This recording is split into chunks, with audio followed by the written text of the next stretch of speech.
નમસ્કાર મિત્રો, સ્વાગત છે તમારું યુટ્યુબ ચેનલના એક નવા વિડીયોમાં. મિત્રો, ગઈકાલે જે ટાટ એસનું પેપર લેવામાં આવ્યું એમાં બહુ બધું સારું એવું પરફોર્મન્સ આપણું રહ્યું. આપણી ટેસ્ટ સિરીઝ આપણે ખાસ કરીને જે મેથ્સ સાયન્સ માટે ટેસ્ટ સિરીઝ મૂકી હતી એની અંદર મોટાભાગની ટેસ્ટ સિરીઝ મિત્રો આપણે વિધાનવાળી તમે જોયું હશે કદાચ, જેને લીધી હશે મિત્રોને ખ્યાલ હશે.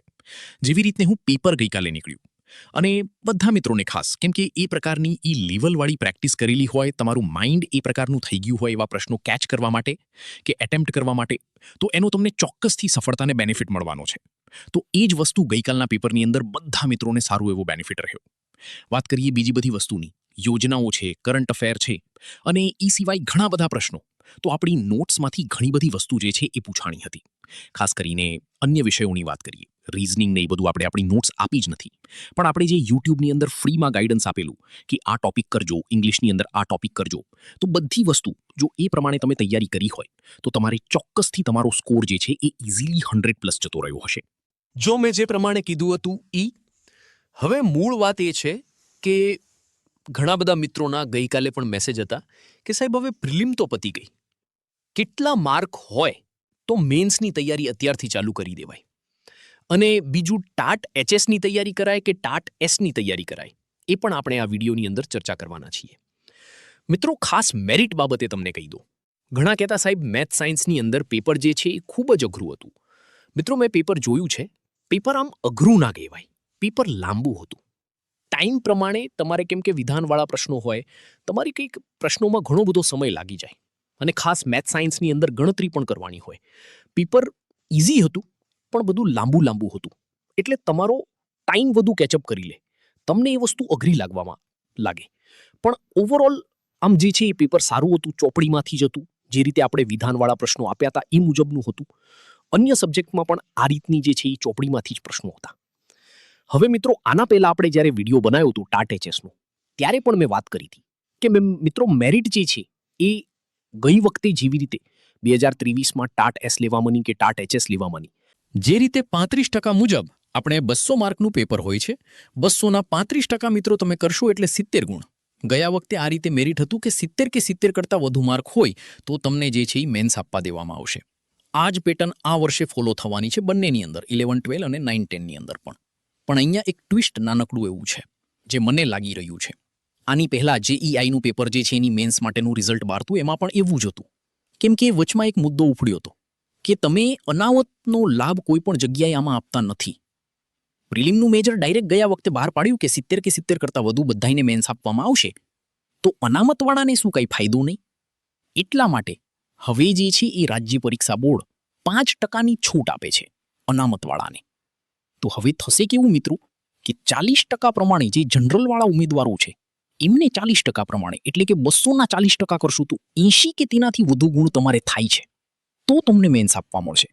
અને તમે અનામત કેટેગરીની અંદર આવો છો, તમે ઈડબ્લ્યુએસ કેટેગરીમાં આવતા હોય, ઓબીસી કેટેગરીની અંદર આવતા હોય, એસસી એસટી, તો આ કેટેગરીની અંદર મિત્રો તમે આવો છો તો તમારે 35% પ્રમાણે 70 કે 70 કરતાં વધુ માર્ક થાય છે તો તમને મેન્સ આપવા મળશે. ઘણા કે સાહેબ 80 થોડા હોય, પણ મિત્રો હું જે છે એ પ્રૂફના આધારે વાત કરું છું. તાજેતરમાં જે છે એના પેપર તમે જોઈ લેજો, રાજ્ય પરીક્ષા બોર્ડની ઓફિશિયલ વેબસાઇટમાં એનું નોટિફિકેશન પણ મળી જશે. તો એના આધારે હું એમ કહું છું, કેમ કે અગાઉ પણ આ રીતનું બન્યું હતું અને એ મુદ્દો ઉપડ્યો હતો કે અનામતના શું લાભ, શું રાજ્ય પરીક્ષા બોર્ડ એનું ઉલ્લંઘન કરે છે. તો એના કારણે હવે દરેક રિઝલ્ટની અંદર રાજ્ય પરીક્ષા બોર્ડ આ રીતની 5%ની છૂટ આપે છે. અને મેરિટ, ઘણા મિત્રોને એવા પણ મેસેજ છે કે સાહેબ મેરિટ 70% કરતાં ઓછું જશે, અમારે 60 માર્ક છે તો શું અમારે મેરિટની તૈયારી કરવી જોઈએ? તો મિત્રો એક લખીને રાખજો, અથવા હું તમામ એવા મિત્રો કે જેને સોલ્યુશન કર્યું છે આડું અવડું, જે મિત્રોના માર્ક 70 કરતાં ઓછા થઈ રહ્યા છે એ મિત્રો મેન્સની તૈયારી ના કરતા. મિત્રો, હું બીજા ઘોડે ખોટી વાતો નહીં કરું, કેમ કે મેરિટ જે છે એ 100% 70 કે 70+ તો જવાનું જ છે. તો તમારે શું કરવાનું?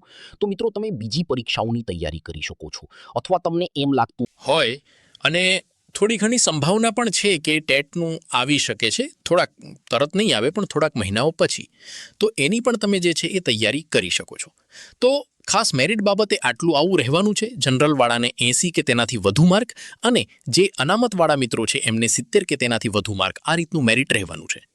હવે વાત રહી આપણે જે બીજી વાત કરવાની હતી કે અત્યારે ટાટ HS મેઇન્સની તૈયારી કરવી જોઈએ કે ટાટ S મેઇન્સની તૈયારી કરવી જોઈએ.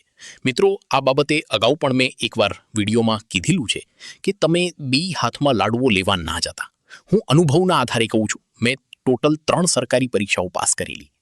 જ્યારે આ રીતની સ્થિતિ હોય કે મહિનામાં જ મેઇન્સ આવવાની અને એની પછી 1 મહિના પછી બીજી મેઇન્સ આવવાની હોય, તો તમને જેમાં વધુ ફાવતું હોય, તમને એમ લાગતું હોય કે તમે 11-12ની અંદર જ નોકરી લેવા માંગો છો અને તમારું કન્ટેન્ટ ઓલરેડી પહેલેથી એની અંદર સારું છે અને 1 મહિનાની અંદર તમે ફૂલ્લી બધી તૈયારી કરી લેશો, કેમ કે તમારે હવે MCQ ગોખવાના નથી, હવે તમારે લખવાનું છે. એટલે આખા પ્રશ્નો યાદ કરવામાં થોડુંક અઘરું પડે. જે મિત્રો રેગ્યુલર સ્કૂલમાં ભણાવવા જતા હોય તો એમને કન્ટેન્ટ સારું હશે, ખાસ કરીને મેથ્સ સાયન્સવાળા કે મૌખિક રીતે મોઢે બોર્ડમાં બધા દાખલા એવું બધું ગણતા હોય, પણ દરેક સબ્જેક્ટમાં આ વસ્તુ પોસિબલ નથી. તો અહીંયા તમારે થોડુંક લેવલ અપ કરવું પડશે તૈયારીની અંદર. એ બાબતે આપણે વિડીયો પણ અલગથી મૂકવાના જ છીએ. તો ખાસ તમે મારી ચેનલને સબસ્ક્રાઇબ ના કર્યું, ગાઈડન્સ વિડીયો મૂકીશ, એ વિડીયો જોયા પછી તમારે કોઈનો વિડીયો જોવાની જરૂર પડે.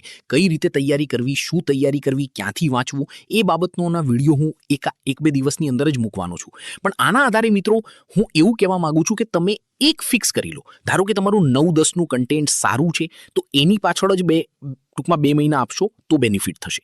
સમજો છો? 2 હાથમાં લાડવો લેવા જશો તો મરશો. આ વસ્તુ ખાસ મિત્રો ધ્યાન રાખજો. પ્રિલિમ તો પાસ થઈ ગઈ છે ઘણા મિત્રોને, કેમ કે પહેલેથી 70 માર્ક લાવવું ઇટ્સ વેરી ઇઝી. 70 કન્ટેન્ટ સારું એટલે 70 માર્ક ઓટોમેટિક આવી જ જવાના છે. એટલે તમારે 2 પાસ થઈ હશે, ટાટ HS પણ પાસ થઈ હશે, ટાટ ST પણ પાસ થઈ હશે. પણ હવે મારું એવું માનવું છે કે તમારે કોઈ પણ એકની પહેલા ફોકસ કરવી જોઈએ. વો થઈ જાય છે તો બીજી વસ્તુ તમારે વાંચવી. કેમ કે આમ પણ ખાલી ફેર છે કન્ટેન્ટનો. હું કન્ટેન્ટની જ મિત્રો વાત કરું છું, કારણ કે પેપર 1 જે છે એ તો બેયમાં સેમ જવાનું છે તમારે. એમાં કંઈ અલગથી તૈયારી કરવાની નથી. એ ટાટ HS હોય કે ટાટ S હોય, તો ખાલી કન્ટેન્ટ.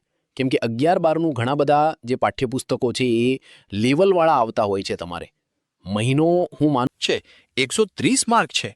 એ પણ મેસેજ મને પૂછતા કે સાહેબ મારે 30 માર્ક છે, મારે મેન્સની તૈયારી કરી. એટલે તમારે પૂછવાનું જ નથી.